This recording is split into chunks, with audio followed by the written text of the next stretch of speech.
While out hunting, Bella and her goddaughter suddenly noticed several wolves lurking in the forest, watching them intently. Realizing they were no match for the wolves, Bella and the cub bolted, but eventually found themselves cornered at a dead tree. To protect the cub, Bella bravely stood her ground under the tree, facing off against the menacing wolves.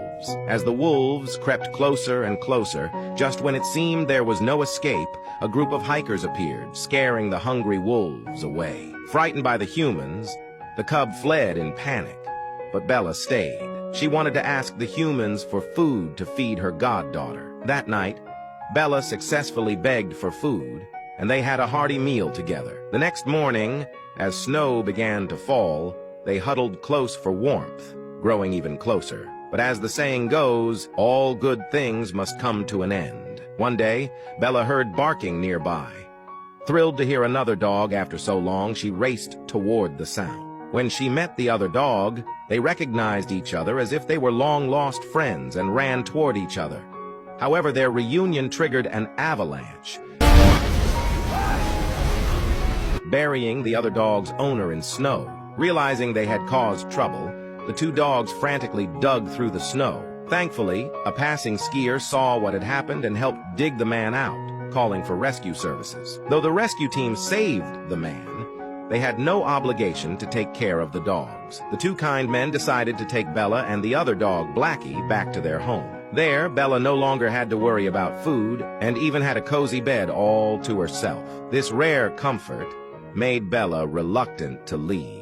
Just as Bella was getting used to this new life, Blackie's owner was discharged from the hospital. Although the two men had grown attached to the dogs, they knew it was time to return them to their rightful homes. Little Black excitedly rushed to its owner's side as soon as they met, but the man coldly pushed it away. He blamed the dog for his injured leg and no longer wanted to keep it. But they're your dogs. Dogs? I've never even seen that other one before. Bella's not yours? But she was trying to dig you out. I'm not taking either one. But you have to take Dutch, at least. Whatever you're doing with that other one, do the same thing with Dutch. Little Black, still full of concern, watched the man lying in bed until the man led it away. It was then that Little Black realized it might have been abandoned. However, this situation allowed the two kind-hearted people to officially keep the dog. They untied its leash, letting Little Black choose whether to stay or go. Bella knew that Little Black had found its own Lucas, but she hadn't found hers yet.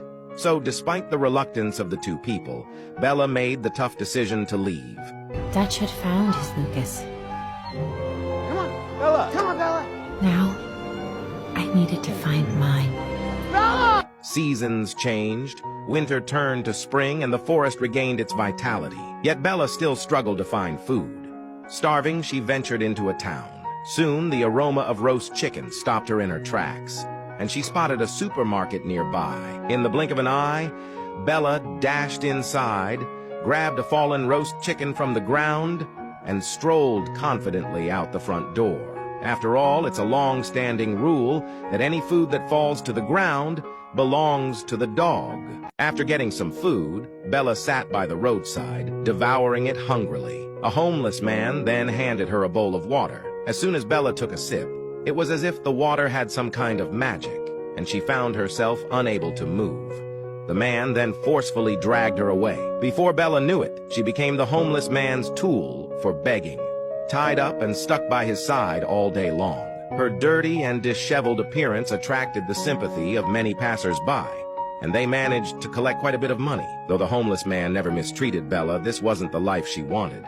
What she longed for most was freedom. One day, Bella tried to chew through the rope to escape, but the man noticed. Realizing Bella wanted to run away, the homeless man pulled out a stronger chain and bound her even more tightly to himself. Knowing he didn't have much time left, he wanted to keep Bella by his side forever.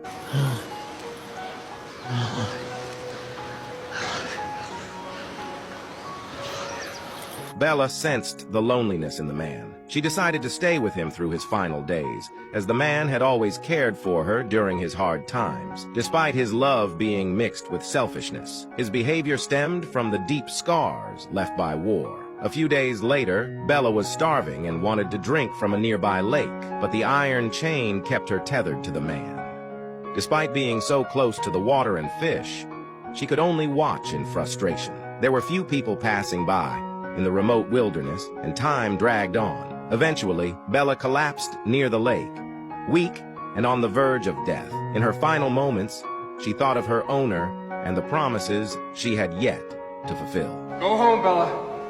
Go home.